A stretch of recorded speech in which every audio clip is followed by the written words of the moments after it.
everybody, and today I'm going to talk about Nosferatu. Now, I saw this movie just last night. Oh boy, we got a lot to talk about in this video, so let's get started. So I actually did not see this in theaters because, I don't know, I saw a really good review of the movie before I saw the movie myself. I'm like, what is this Nosferatu? So, my mum wanted to watch it. I wasn't sure if I was going to watch it, but I did watch it anyway. So we're going to talk about the movie. We were going to watch this today, but we decided to watch it yesterday instead. So so this movie is, how do I say this?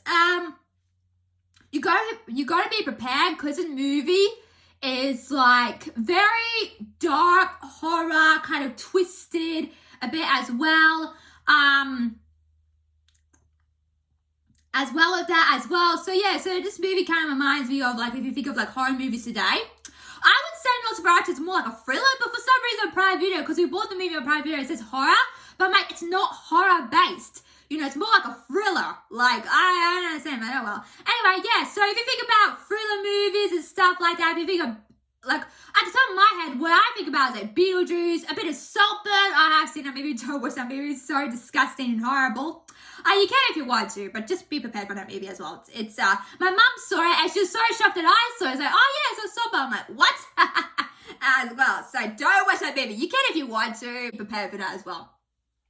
So this kind of reminds you of like Beetlejuice, like kind of, what else comes to mind? A bit of the Addams Family, sort of, kind of ish, as well, because of that dark element as well. So Nosferatu is a story about Count Dracula. Now, this is not the Dracula you once known. Like in media, you like say, oh, you know, like I had questions about this movie. Like, all through the movie, I was thinking to myself, like, you know, because it's a very slow burn movie. So because me and my mum were waiting for a jump scare to happen because it's a thriller horror based movie, of course. So we were waiting for something to like jump at us, but it did. It's a slow burn, but kind of picks up nearly towards the end of the movie, sort of. There's a lot of stuff that happens nearly towards the end of the movie. So it's slow burn. As well, if you're into that as well, like my mum was reading reviews on the movie as well. It's a slow burn. It's a slow burn. So there's not a lot of jump scares. You don't see Count Orlok, which is a name here, which we'll discuss in a minute. You don't see Count Orlok until like the beginning of the half or middle of the movie. Like you don't see him straight away. Like where the heck is this Count Orlok? Like what? Like he's in the poster. Don't let the poster fool you as well, because I know people get sucked into that as well. He might not. He might be on the poster with his hand going like, ooh. As well, me and my mum were like, me and my mum were like teasing like the fingers, because he does that a lot. I think at one point he was levitating, like ooh. But it's really cool. But it's a really good movie as well. But you know, I thought it was you know, really interesting take on Dracula as well, because when you think of media, you think of Dracula like, you know, like Dracula of course drinks blood, of course, and you think like, from Twilight or like something, you think, if a vampire bites you, you will become a vampire. Not in this case. No, it's a totally different, reimagining, twisted tale of Orlok as well, and that's what his name is. So Count Orlok, aka Dracula, sort of, is known as Nosferatu. So that's his actual origin name. It might be a bit different for Dracula, but still, I think it kind of still stands for Dracula as well, kind of. So back in the day, he was known as Nosferatu, okay? So that's the origin of the movie, because back in a couple of, like, we'll talk about the history a bit. Back in, the OG film of Nosferatu came out in 1922. Wow, that's a long time as well. So that came out in 1922, and also it was a silent film. Remember, they had silent films back in the day, so it was like audio and stuff like that. So it was a silent film as well. So I thought that was very interesting. So I kind of dove into the history of it because I need to know the history of this. So Bram Stokes wrote the novel in 1897. Oh my God, we're going to talk about a bit of the 18th century in a minute. But so the book was known for aka Dracula, but this version they've kind of not done differently. But I think if you get like the mythology of it, it's not like that. So just be prepared for this movie as well. So this Nosferatu, movie, is a not origin, but it's also like a reimagining of like Dracula. Like you see reimaginings all the time. Like if you think of the Disney live action remake, so it's a reimaginings of classics that you grew up with. So kind of figure like that in that standards as well. But like I said, it's a good movie. It's very dark as well. Be prepared. If you like the dark stuff, I highly recommend you to watch this as well. It's very dark and it's very dark, but it's not like dark. Like it's like, oh, I can't see it. It's still dark, but like it's set in the 1800s. It's actually the movie was set in 1838. Like the actual movie was, set in 1838. In the 18th century as well at the time. So that's going back a bit, as you guys know. So yeah, you gotta be prepared. That's all I say. You gotta be prepared for this movie as well. Because there's a lot of stuff happening, as well. It's one of those movies that you gotta, be prepared for. You just gotta be prepared, for this. So yeah, so just be prepared for this movie as well when you decide to watch it at some point as well. So yeah, so we did a little research because, obviously the building, Transylvania, as they say, is a very historic building. Like it does exist. It's like people say, why the heck is the Earth flat? Like it does exist. It does exist. It's not like a fictional place. It's actually a real place, and it's actually in Romania, that building. So if you live in like Germany or Romania, in Romania, you kind of see that building. That was like the Beetlejuice nearly towards the end because Lydia and Astrid went to Transylvania as well, and in that dream sequence as well. So yeah, so it's a famous building. It's a very historic building as well. I'm not sure if they actually filmed there. So that's interesting. So yeah, so it was in Romania. Romania is a country as well, but also this takes place, in Germany as well.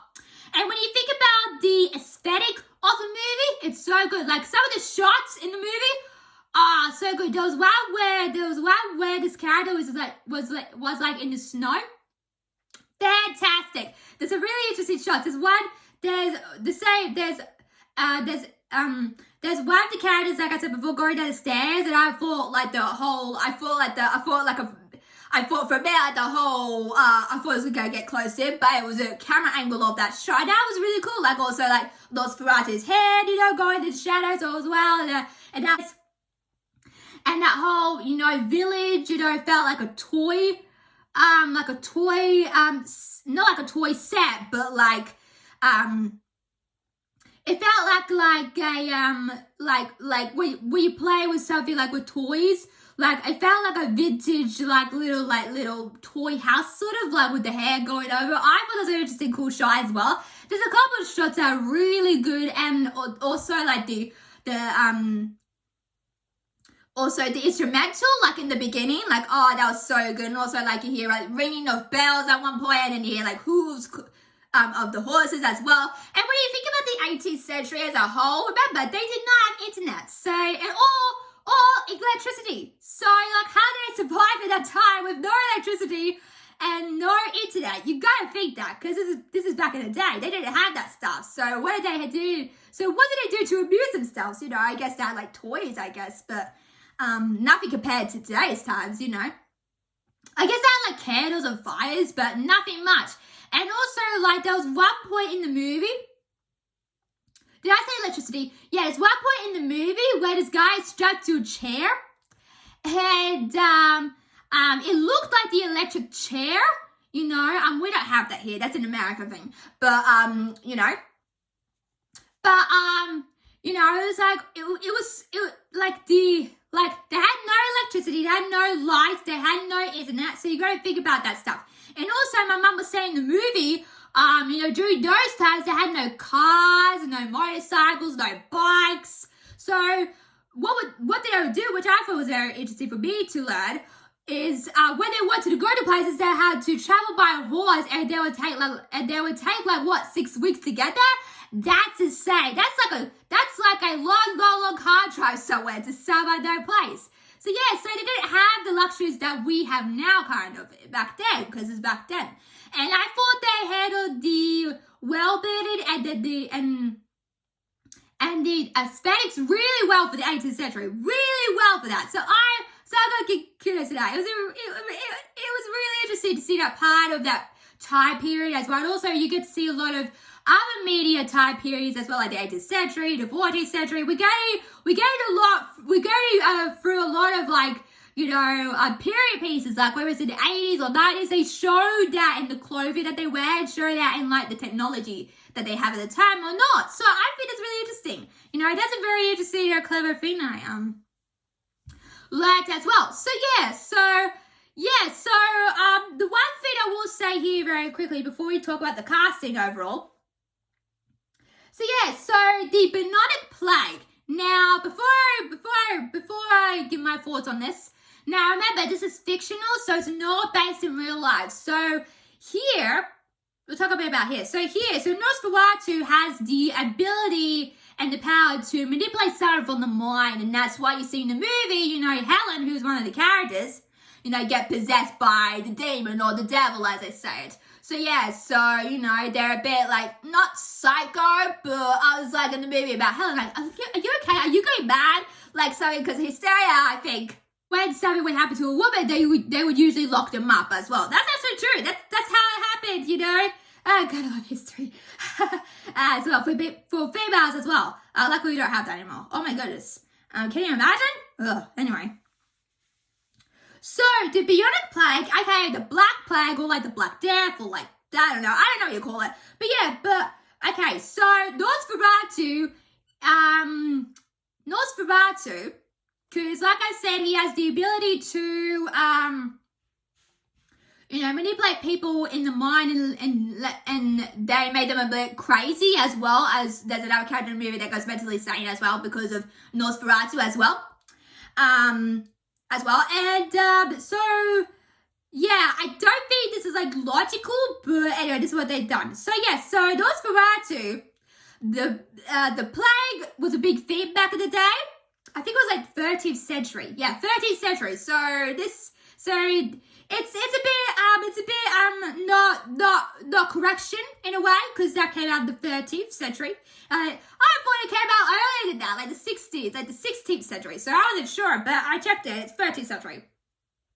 Now what Nosferatu would do is he would infest the rats and give people like the plague, sort of, I think that's what I got from it. Like, you know, because you saw people like, because remember, this is a movie, this is not going to happen in real life, okay? So in the movie, it's very dark, by the way. In the movie, like, you see, you know, rats biting people and stuff like that, because he infested the rats with some kind of, like,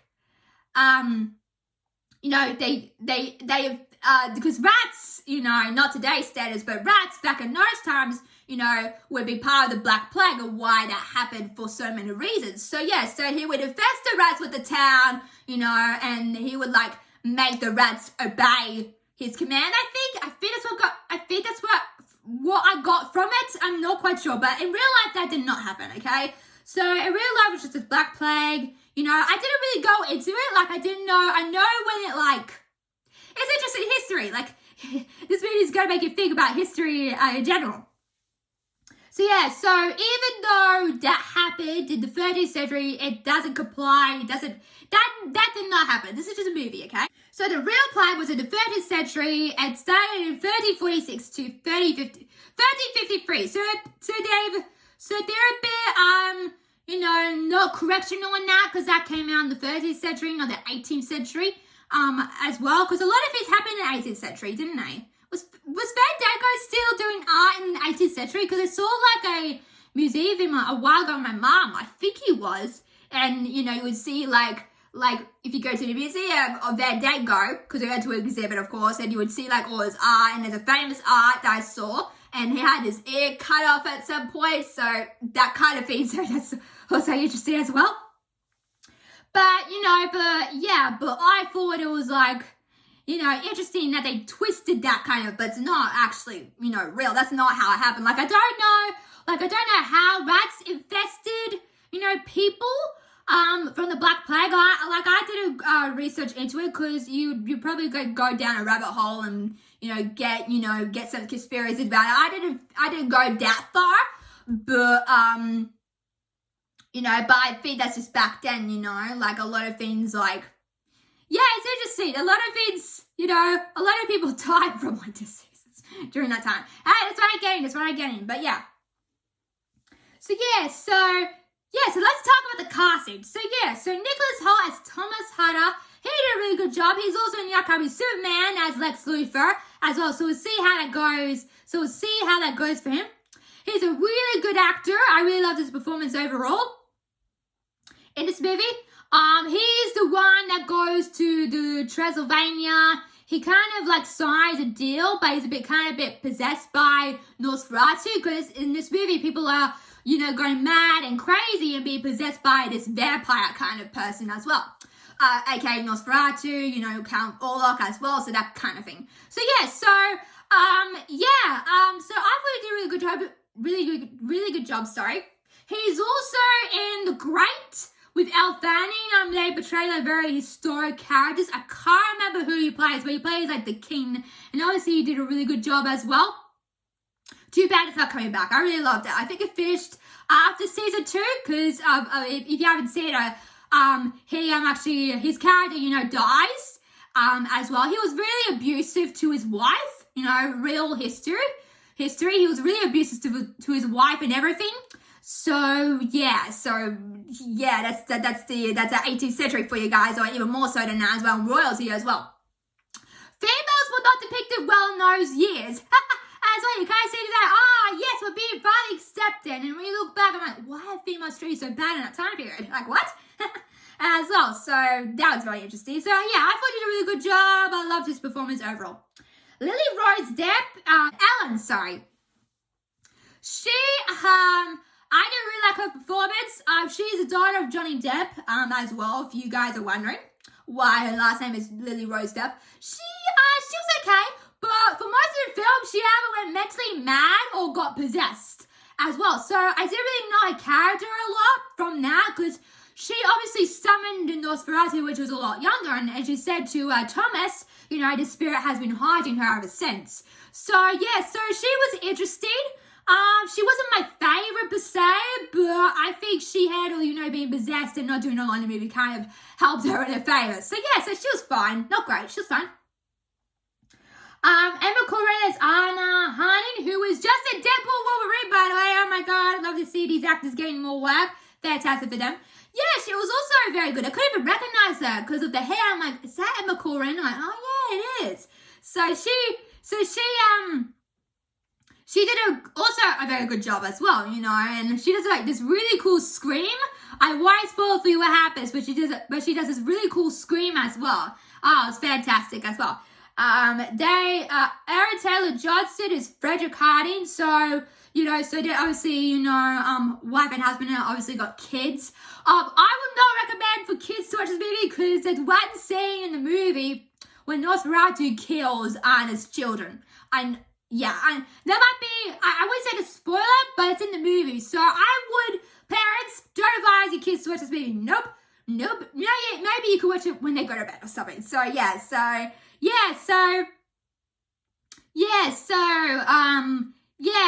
a lot of interesting things going on, but historically in history, I kind of like seeing that kind of world building from the lens of that as well, which I think is very interesting as well.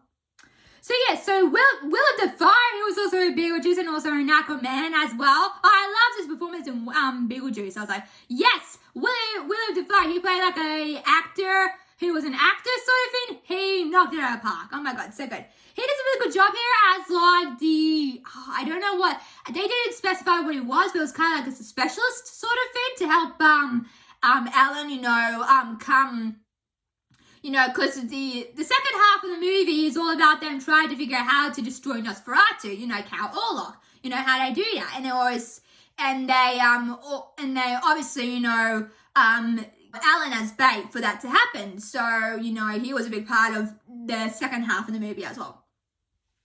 And also, Bill Skarsgård as Count Orlok. Now, unfortunately, you don't see a lot of Count Orlok in this movie until you kind of see him. He's kind of in the shadows, so don't let the poster fool you as well. Because some people might, because some people might look at the poster like, oh, he's in this movie, I should watch it. He's barely in the movie, kind of sometimes pops up and now and then, but there's not a lot in the movie. So don't get your hopes up while you watch this movie as well. It's a really good movie, like I said.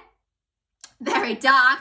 But don't get your hopes up about that, because he doesn't really show up a lot. Like, there's some scenes in the castle where he shows up a bit, sort of, but yeah, but for most of it, he's not in the movie, which is weird because it's Nosferatu, so wouldn't he be in the movie more? But anyway, it is what it is. So, yeah, so that's Nosferatu for you guys. Also, I wanted to give a quick shout out to Robert Eggers. I think that's what his name. He directed this movie, written this movie. Oh my god, he is a genius. He reminds me of Tim Burton a bit. That kind of twisted, dark,